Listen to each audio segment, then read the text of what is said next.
Political party نے یہ ہمت نہیں کی. 2015 کے الیکشن کے بعد چیئرمین سینٹ رضا ربانی صاحب تھے, جو اب سپریم کورٹ میں بھی آج کل پیش ہو رہے ہیں. Leader of the house Raja Zafar الحق صاحب تھے, پی ایم ایل این سے ان کا تعلق ہے. اور leader of opposition Chaudhry Aitzaz Ahsan sahib تھے, پیپلز پارٹی سے. سب ان بڑی پارٹیوں کے بڑے نام ہیں.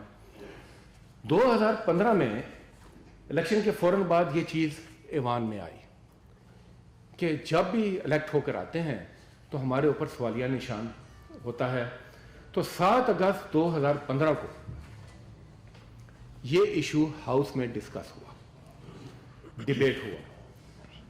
ڈیبیٹ ہونے کے بعد 10 اگست 2015 کو اس وقت کے leader of the house Raja Zafar الحق صاحب نے موشن موو کیا کہ سینٹ میں کمیٹی آف دی ہول بنائی جائے تاکہ اس ایشو کے اوپر سیر حاصل بحث ہو, اور یہ ایوان خود کہ جس کے اوپر سوالیہ نشان ہے یہ خود ریکمنڈیشنز دے کہ کس طریقے کے ساتھ الیکشن ہونا چاہیے.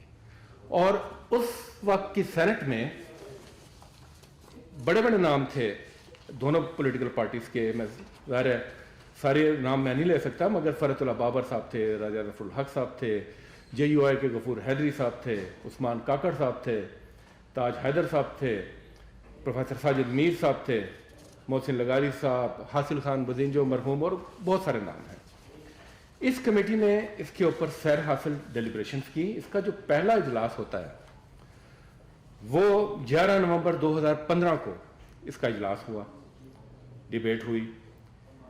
11 نومبر 2015 کو 12 مئی 2016 کو اس کا دوسرا اجلاس ہوا, اور 20 مئی 2016 کو اس کی ریکمنڈیشن آئی. یہ اس کی کاپی ہے. اس کے پیلے صفحے بھی بتا رہے ہیں کہ میں ریکارڈ میں سے نکال کر لایا ہوں, یہ میں نے پرنٹ نہیں کی. 20 مئی 2016 کو report of the committee of the whole, mode of election of members of senate. یہ کمیٹی جو ریکمنڈیشنز دیتی ہے وہ متفقہ ریکمنڈیشن ہے, کوئی نوٹ آف ڈیسنٹ نہیں ہے, متفقہ ریکمنڈیشن ہے. اور وہ ریکمنڈیشنز میں آپ کے سامنے رکھنا چاہوں گا. کمیٹی کہتی ہے recommendation number 2, the existing system needs reformation in order to make it transparent. یعنی کہ یہ بات طے ہوگی کہ اس کو ریفارم کیے بغیر شفاف سینٹ کا الیکشن ممکن نہیں, اور یہ وقت کی ضرورت ہے. تو یہ کمیٹی نے تسلیم کیا. اگلی تجویز کیا دیتی ہے؟ name of MNA MPAs voting in the Senate election shall be printed on the ballot paper. shall be printed on the ballot paper. یعنی کہ جو بھی ووٹر ہے اس کا نام بیلٹ پیپر کے اوپر پرنٹ ہونا چاہیے. میننگ دیئر بائی کہ آئیڈینٹیفائیبل ووٹ کے حق میں اس وقت کی committee, senate chairman Raza Rabbani, leader of the house Raja Zafar ul-Haq, leader of opposition Chaudhry Aitzaz Ahsan, اس کی یہ ریکمنڈیشن ہے. اس کے بعد کیا کہتے ہیں اگلی ریکمنڈیشن؟ وہ یہ کہتے ہیں in case of Senate election, the parliamentary party leader in the respective legislature, یعنی جو بھی اسمبلی ہوگی, after declaration of results may request the competent authority to show him the ballot paper bearing the name of the party member in order to ensure that the member has voted in accordance with party line. اور یہ کیوں ضرورت محسوس کی؟ This will largely curb the tendency of floor crossing voting in favor of a candidate against the party line by taking financial benefits.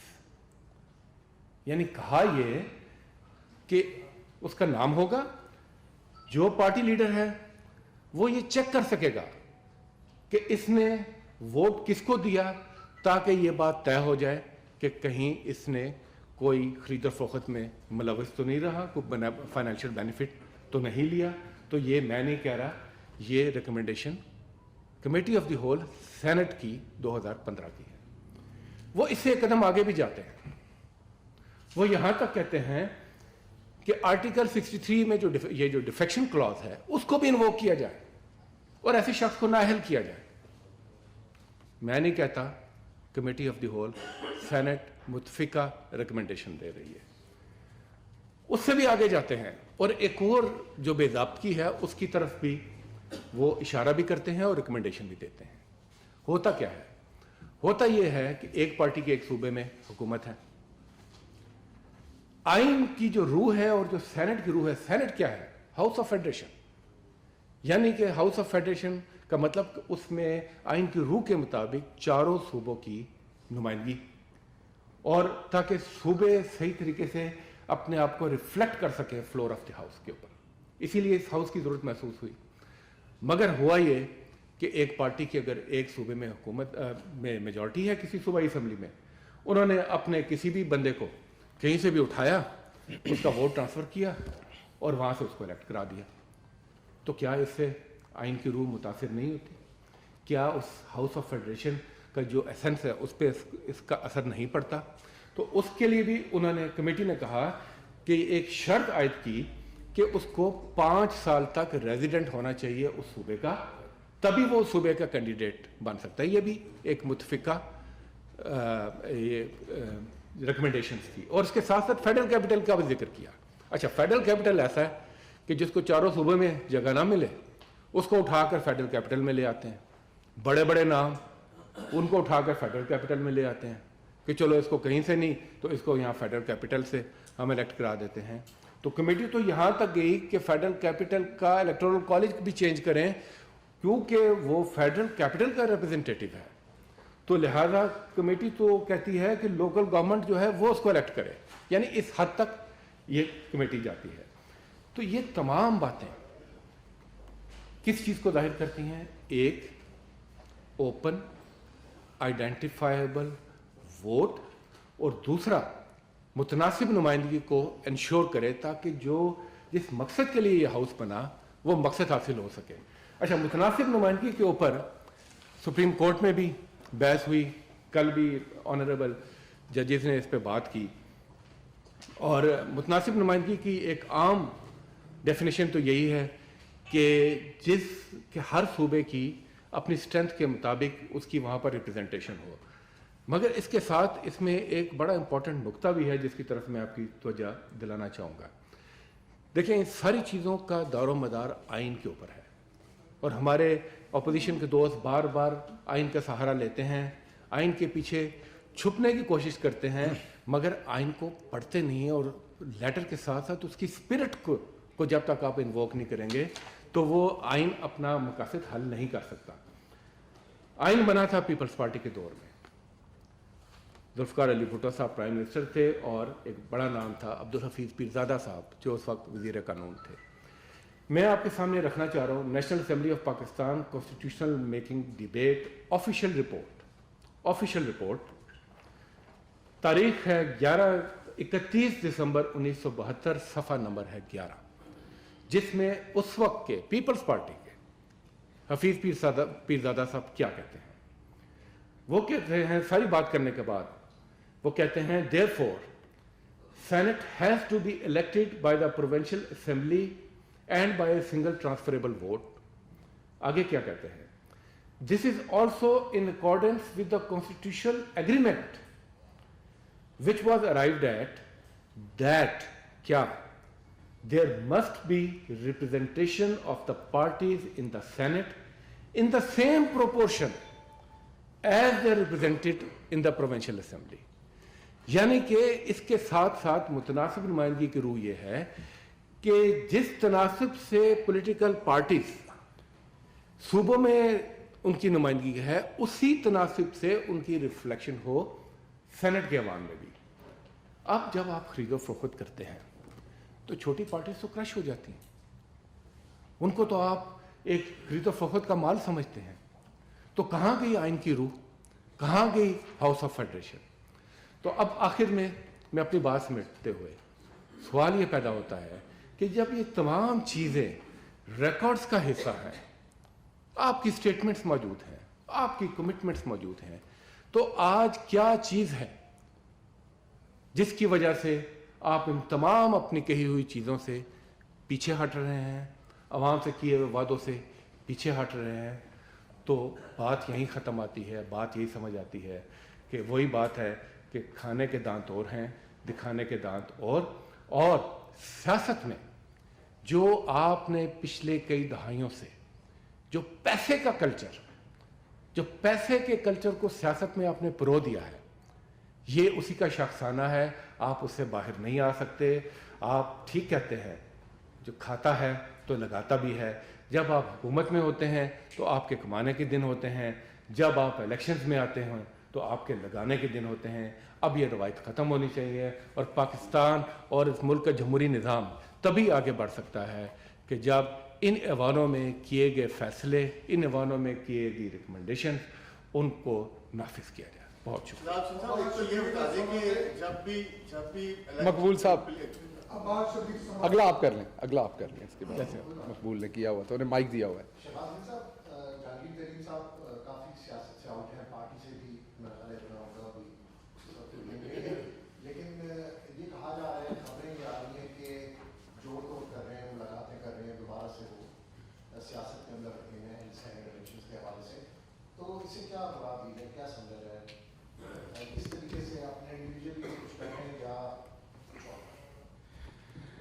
دیکھیے، یہ ان کا آئینی حق ہے، اور وہ پاکستان تحریک انصاف میں بھی بہت ہی ان کا ایکٹیو رول رہا ہے، اور سیاست میں بھی. تو اپنا ایک آئینی حق استعمال کر رہے ہیں.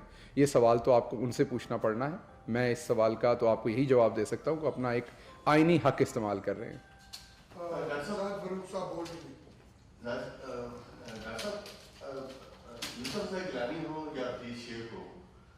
پیراشوٹر ہی سیاسی جماعتوں کے پاس ہیں. کیا آپ سمجھتے ہیں کہ اسلام آباد جو شہر ہے اتنا بانج ہے کہ یہاں سے کوئی امیدوار نہیں ملتا کسی بھی سیاسی جماعت کو؟ نمبر 1. نمبر 2، اتنی اچھی قانون سازی، اتنی اچھی باتیں آپ کرتے ہیں کہ جب الیکشن قریب آ جاتا ہے پھر کیوں ایسا ہوتا ہے کہ بھوئے جان کے دنوں خریدے کا؟ پہلی بات تو آپ کی الیکشن قریب نہیں، یہ تو میں آپ کو بتا رہا ہوں کہ یہ تو دہائیوں سے ڈیبیٹ ہو رہی ہے. اور جس کانسٹیٹیوشنل امینڈمنٹ کی آپ بات کر رہے ہیں، 5 سال سے وہ آپ کے ادھر اسٹینڈنگ کمیٹی میں پڑی رہی ہے. ایک دن تو اس کو ہاؤس میں آنا، اور ہاؤس میں آنے کے بعد آپ جو ایک تماشا دنیا کو دکھاتے ہیں، بجائے اس پہ بحث کرنے کے آپ سیٹیاں بجاتے ہیں. تو اس کی آپ کی سیریسنس یہیں سے پتہ چل جاتی ہے. دوسری بات یہ ہے کہ دیکھیں، ایک ٹرم ہے ٹیکنوکریٹس کی سیاست میں. ہاں، ایک طرف پولیٹیکل ورکرز ہوتے ہیں، وہاں پر ٹیکنوکریٹس کی بھی حکومت سازی میں ایک اپنی امپورٹنس ہوتی ہے، اور ٹیکنوکریٹس کو ہر حکومت اکوموڈیٹ کرتی ہے تاکہ نظام حکومت کو بہتر طریقے سے چلایا جائے. یہی میرے آپ کا سوال ہے. ڈاکٹر صاحب، میں اپریشیٹ کر رہا ہوں آپ کو کہ ہمارے جیسے عالم کو اتنی اچھی ڈاکومنٹڈ چیزیں جو سی ہیں وہ سننے کو، سامنے آنے کے لیے آپ کو شکریہ. یہ بتائیے بطور آپ ان ڈاکومنٹس کو، اس اور کمیٹی کی سفارشات کو سپریم کورٹ میں کیوں پریزنٹ نہیں کرتے، جہاں پہ رضا باری صاحب خود آرگومنٹ دے رہے ہیں اوپن بیلٹنگ کے حوالے سے، جبکہ ان کی ہول کمیٹی میں تمام سفارشات ہو چکی، تاکہ کم از کم ریکارڈ پہ، کورٹ کے ریکارڈ میں بھی آئے کہ جس وقت یہ موجود تھے اس وقت ان کی سفارشات کیا تھیں اور آج ان کا ویو پوائنٹ کیا ہے. ایز اے قائد ایوان آپ جانا پسند کریں گے؟ Thank you. نہیں، آپ کی بات درست ہے، مگر یہ جو رپورٹس ہوتی ہیں یہ پبلک ڈاکومنٹس ہیں. یہ پبلک ڈاکومنٹس ہیں. انفارچونیٹلی یہ زیادہ میڈیا میں آئی نہیں. سی او ڈی کا کافی ذکر ہوا، باقی کا بھی ہوا، تو میں نے آج مناسب سمجھا کہ یہ بھی آپ کے سامنے میں اس کو لاؤں، اور اس میں سے جو اس کے اوپر جو گرد ہے اس کو ذرا جھاڑیں، اور ہو سکتا ہے کہ لوگوں کی نظر اس کے اوپر بھی پڑے، اور جنہوں نے اس پہ کام کیا، جنہوں نے لکھا، وہ بھی شاید کچھ اپنے ضمیر کے آگے اپنے آپ کو کھڑا دیکھیں. رضوان کھیلتے ہی ایکسپریس. ڈاکٹر صاحب، سوال آپ سے یہ ہے کہ ابھی تھوڑی دیر پہلے بلاول بھٹو نے یہ کہا ہے کہ ہم اوپن بیلٹ کی حمایت کریں گے، اور دوسری طرف ہم دیکھ رہے ہیں کہ سپریم کورٹ میں ایک کیس زیر سماعت ہے، اور اس کے اوپر بھی ٹویٹس بھی سامنے آ رہی ہیں اپوزیشن علماؤں کی، اور سپریم کورٹ کو یہ کہا جا رہا ہے کہ وہ کیا کیا کرے. تو کیا یہ عدالت پر اثر انداز ہونے کی کوشش نہیں ہے؟ دیکھیں، عدالت میں سپریم کورٹ میں 2 قسم کے کیسز چلتے ہیں، جس میں سے ایک قسم ہے کہ جو سپریم کورٹ کا ایڈوائزری رول ہے. آئین کی تشریح کا ادارہ صرف اور صرف ایک ہے، اور وہ سپریم کورٹ ہے. آپ مجھے بتائیں کہ جب ایک ڈیبیٹ ہو آئین کی تشریح کے حوالے سے تو کون سا پھر فورم رہ جاتا ہے؟ کیا ہم میڈیا میں بیٹھ کے جتنی مرضی ڈیبیٹ کر لیں؟ وہ آپ کو کسی لاجیکل کنکلوژن پر نہیں پہنچاتی.